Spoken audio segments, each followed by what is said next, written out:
بسم اللہ الرحمن الرحیم۔ السلام علیکم۔ دمشق کا معروف و مشہور تاجر رات کے پچھلے پہر سڑکوں پر ٹہل رہا تھا۔ موسم خوشگوار ہونے کے باوجود اس کا دم گھٹا جا رہا تھا۔ ڈاکٹروں کے مطابق اس کے پاس ہفتہ یا 10 دن سے زیادہ ٹائم نہیں تھا۔ دنیا کی ہر آسائش کے ہوتے ہوئے بے بسی کا یہ عالم تھا کہ ٹائم سے پہلے ہی سب کچھ ختم ہوتا محسوس ہو رہا تھا۔ ملک کے ڈاکٹروں نے جواب دے دیا تھا۔ ایک ننھی سی امید تھی کہ امریکہ میں علاج ہو سکتا ہے، وہ بھی دم توڑ گئی جب وہاں کئی مہینے ٹیسٹ وغیرہ کروانے کے بعد سینئر ترین ڈاکٹر نے آخرکار ایک دن آ کر نرمی سے سمجھایا کہ آپ کے پاس زیادہ ٹائم نہیں ہے۔ لہٰذا میرا مشورہ ہے اور عقل مندی یہی ہوگی کہ باقی کا قیمتی ٹائم آپ اپنے بیوی بچوں کے ساتھ گزاریں۔ رات کے اس پہر بے خبری کے عالم میں نہ جانے کتنی دیر ٹہلتا رہا۔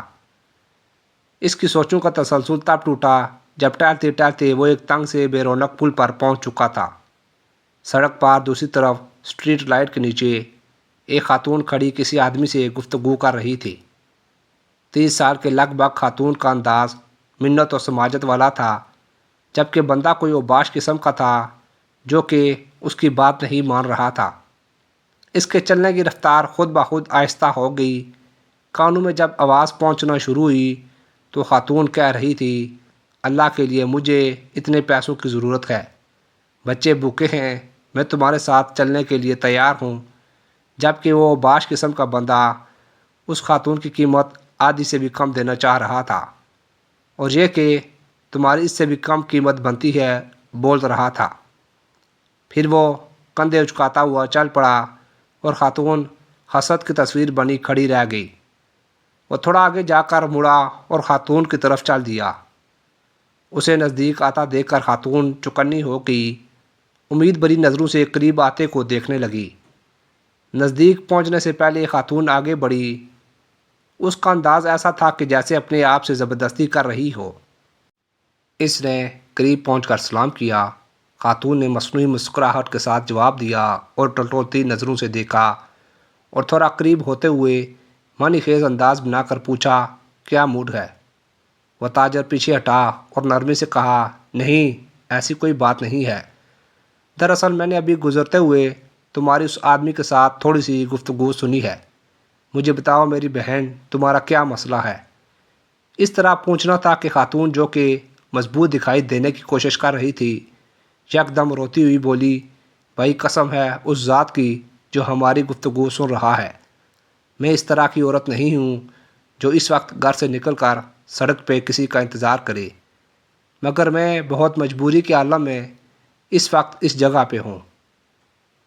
اسے لگا کہ کسی نے اس کا دل مٹھی میں لے لیا ہو۔ اس نے مزید نرمی سے کہا، دلوں کا حال تو اللہ جانتا ہی ہے، بہن مجھے بتاؤ کیا بات ہے؟ بولی، میں ایک بیوہ عورت ہوں، میرے چھوٹے چھوٹے بچے ہیں، شوہر کو فوت ہوئے سال ہونے کو ہے۔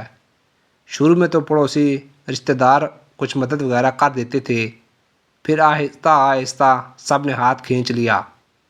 گھر میں راشن نام کی کوئی چیز نہیں ہے۔ مالک کا مکان کا صبر بھی ختم ہو گیا ہے۔ اس نے کل شام تک کی آخری مہلت دی ہے، اگر کرایہ نہ دیا تو سامان سمیت گھر سے نکال دے گا۔ میرے پاس اب اور کوئی چارہ نہیں رہا سوائے کہ اپنے آپ کو۔ یہ کہتے ہوئے اس کی آواز بیٹھ گئی۔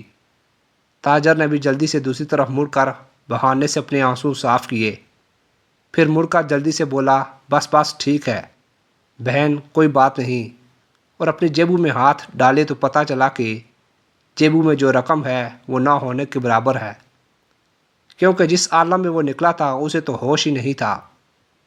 تاجر نے خاتون سے کہا، فی الحال یہ رکھو اور مجھے اپنا ایڈریس بتاؤ، فکر کرنے کی کوئی ضرورت نہیں ہے، اپنے گھر جاؤ، انشاءاللہ سب ٹھیک ہو جائے گا۔ خاتون بے یقینی کے انداز میں اس کی طرف دیکھ رہی تھی، جیسے سوچ رہی ہو کہ اس پہ بھروسہ کرے کہ نہ کرے۔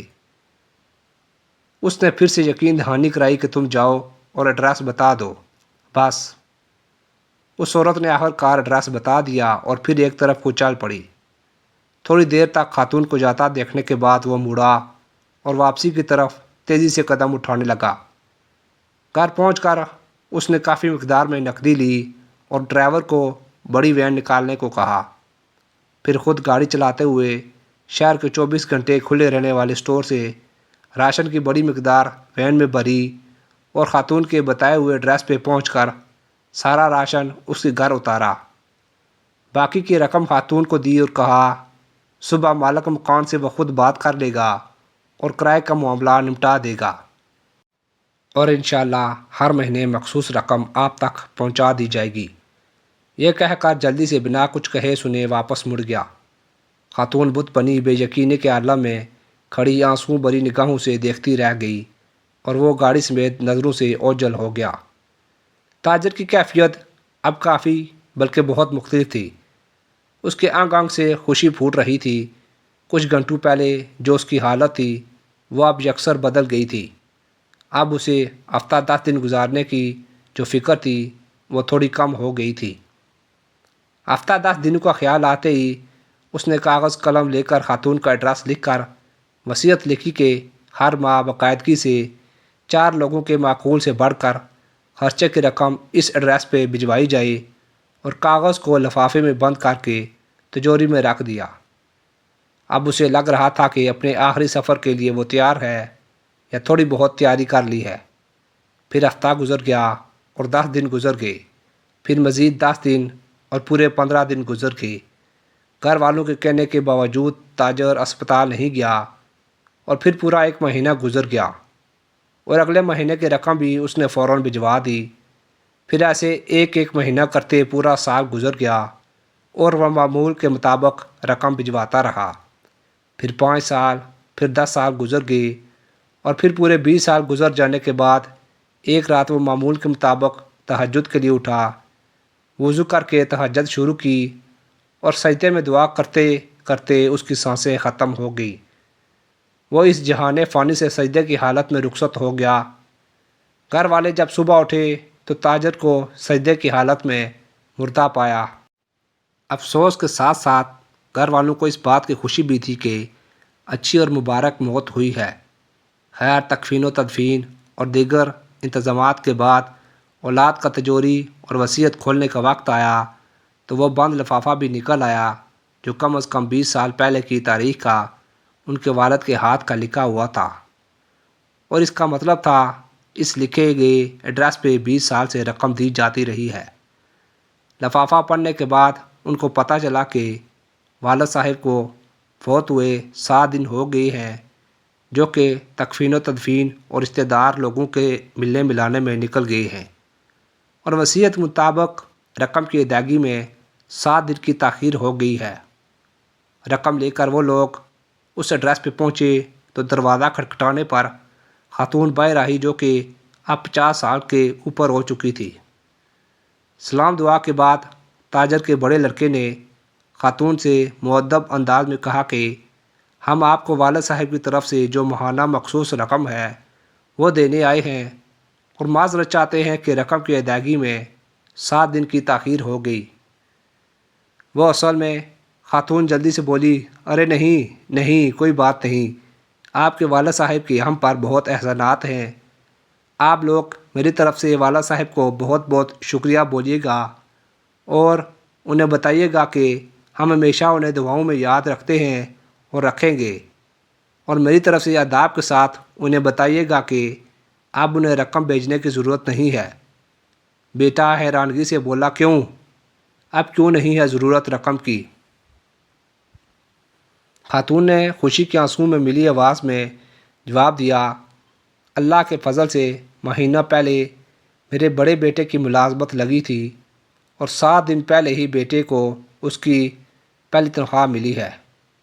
خاتون روانی میں پتہ نہیں کیا کیا بولے چلی جا رہی تھی، جبکہ لڑکوں کے کانوں میں خاتون کا یہی جملہ اٹک کر رہ گیا، 7 دن پہلے ہی میرے بیٹے کو اس کی پہلی تنخواہ ملی ہے۔ 7 دن پہلے ہی میرے بیٹے کو اس کی پہلی تنخواہ ملی ہے۔ فرمان ہے کہ رازداری میں کیا گیا صدقہ اللہ تعالیٰ کے غصے کو بجھاتا ہے۔